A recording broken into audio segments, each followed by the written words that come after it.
at home tonight, and we put in a great performance.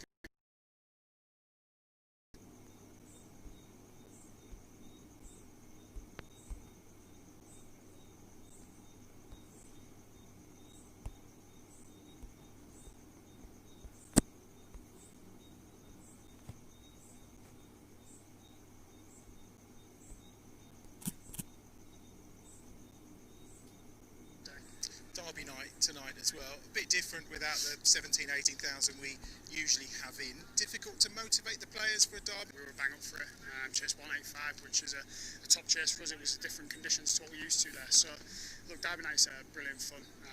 I've played in a few now down here and up north. So, whenever the derbies come round, you've always got to be up for it. And I don't think you need any motivation for these games. And we're thanking the IPL today as Moeen Ali's not turning out for Worcester. No, he's at the IPL, which is probably quite good. He always gets 100 here in every single game he plays, so it's quite good. He's missing, but they've got some dangerous players, so we've got to be on our game for all of them. Cheers, Will. Good. Cheers, thank you. Talking to Adam Bridge a little earlier. Now there's about 10 minutes to go, so let's take a look at the teams lining up at Edgbaston tonight, and we will start with the Worcestershire Rapids. So, lining up for the Rapids tonight, we have captain Ed Barnard, Hamish Rutherford, Jack Haynes, Jake Libby, Brett D'Oliveira, Ben Cox, Ross Whiteley, Daryl Mitchell, Adam Finch, Pat Brown and Charlie Morris. And your Birmingham Bears, Rob Yates, Adam Hose, Will Rhodes, Sam Hain, Michael Burgess, Dan Mosley, Tim Bresnan, Henry Brooks, Ollie Stone, Jake Lintott and Jeetan Patel.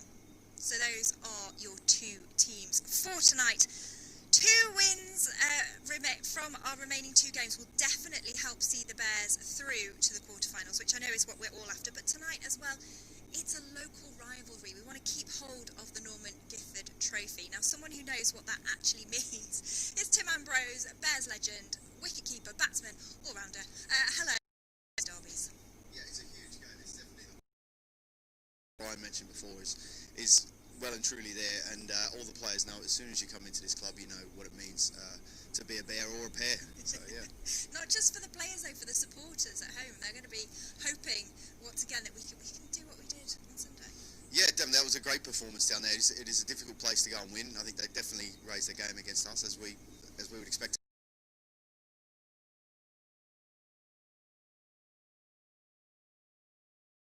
It will be a little bit different tonight, but that it won't affect how much it means to the players, I'm sure.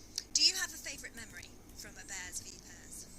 There's not loads of great ones, unfortunately. Certainly the last few years, as Brian mentioned again, was we have been Moeen Ali quite badly the last few years. So those are my more immediate memories. I think I remember the ones we lose, weirdly enough, because it's you really don't want to. You're going to hear about it from people for quite a while to come. So it's there's that added bit of pressure, but it is a very exciting game to play in. What does it mean to have that piece of silverware?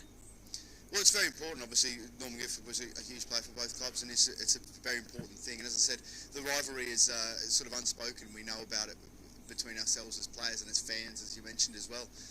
And it goes back a long way. But now there's an actual, a trophy that represents what all that means. So there is something to have a beer out of at the end of the night, I guess. And the Bears are going out there and batting first. What do you make of that? I think that's a good decision, and that's probably what they wanted to do, I'm sure. So. A little bit different to the win away at Worcester, but I think it's our preferred mode. So we'll be looking to put on a little better performance with the bat first time out than the last time here against Glamorgan, I think, but we managed to turn that one around as well. So yeah, I think they'll be quietly confident with that. I think it's a good result. There was just you and I sitting up here last Friday night, and I kept going, I was getting all nervous, and you kept me nice and calm. Hopefully you'll be doing the same tonight, but hopefully we won't need that. Thank you very much, Tim. I know you're going to be part of the commentary team tonight. Now, I don't know if you've noticed, but the pitch that we're playing on tonight, it is a little bit different. It's a very subtle difference.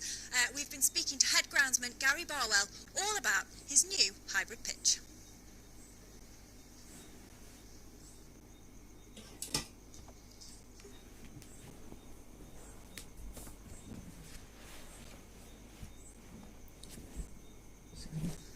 All right, Gary, so hybrid pitches are new to the game. Can you you explain to me a little bit more about how they're made up and why? Yeah, so basically a hybrid pitch has got 5% plastic fibres sewn into it. It's like a lot of football pitches around the country, and the plastic fibres in cricket will go down to about 8 centimetres, and dependent on the height of cut at the end, there's 2 pitches here and there. So about February this year, after trials that we did, February this year, we decided to put in the square had to be at a certain moisture content. We had a machine, and as the machine comes in, it sews the fibres into the ground to 8 centimetres.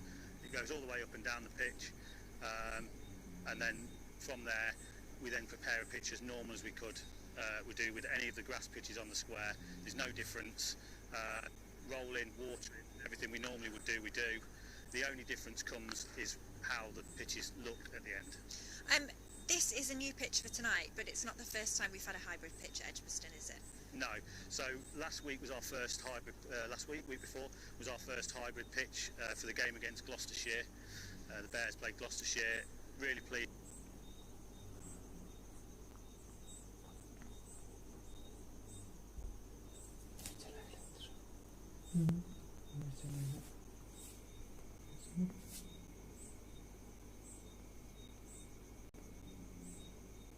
Hotspot बंद किया hotspot बंद केलं सांग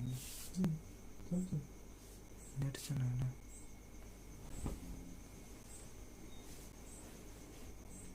colony sir ना है कि थोड़ा हाय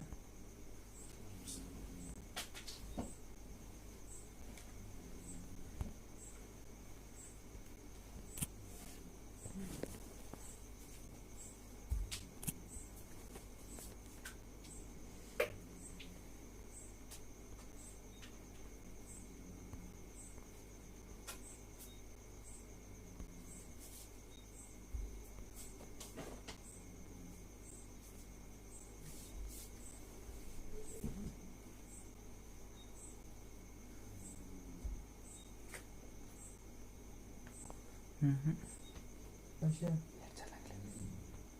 okay अरे डरने का ना मत ये पाउडर ना देना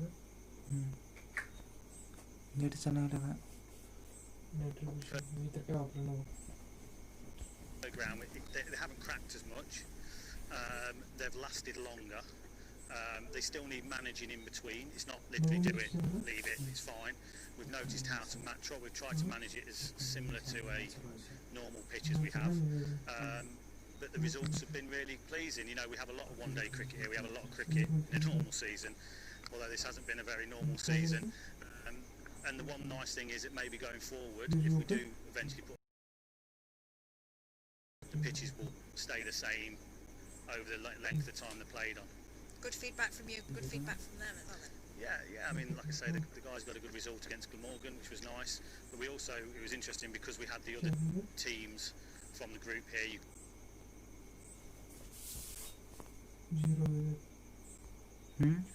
जीरो एक लाइक है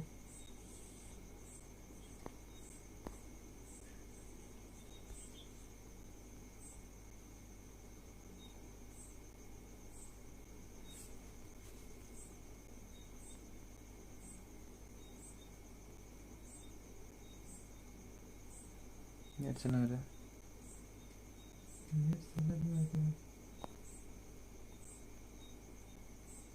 Call them. It's the 31st encounter in this format between these two sides. The Bears have the upper hand, and tonight the upper hand, of course, will be another huge step towards qualification for the quarter-finals of this year's Vitality Blast. The Bears and Will Rhodes with a fairly simple decision, and that was to bat first, and the bowling to be opened at this pavilion end by, it looks like number 40 is coming in, is it? We'll see in a second. And the first ball's away, and it's the left hand of Rob Yates who is opening up. One team change if you've just joined us. It's Morris who's opening the bowling. The one change is Dom Sibley is left out, and Dan Mosley comes in for his second Vitality Blast game alongside me. Is club journalist Brian Halford, who's seen many of these encounters. Tonight, a huge one. It is. Worcestershire will be dangerous tonight, not least because they're out of rating. They can relax and just free up. Morris bowls, and Yates just gets an outside edge on that one. Runs that down to third man, and the first run off the bat, and the first scoring shot from the Bears tonight, and it's to Rob Yates. A bit of a change in the batting order tonight for the Bears. Adam Hose going in first, which strikes me as a potentially very good. If he bats for any length of time, the Bears will have a decent total. Warwsekshire said to me pre-game, following the toss, that this is a new hybrid pitch, which Gary's just been telling us all about them. And the game against Gloucester, it played so well. The ball came onto the bat, there was a nice bounce and a nice carry, and he fancied first use of it. I think he wished he'd had it that night against Gloucester here as well.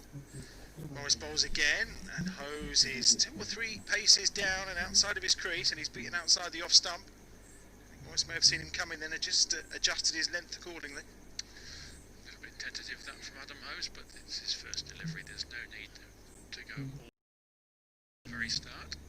Big player, Adam Hose, for the Bears, a real potentially match-winning performer. So he can afford to take a little bit of care. 11th in the all-time run scorers list, of course, and that's back down the ground, and it's over Morris's head, and it will run away towards the boundary down beneath us. So the first boundary of the night, and it goes to Adam Hose, and the Bears are on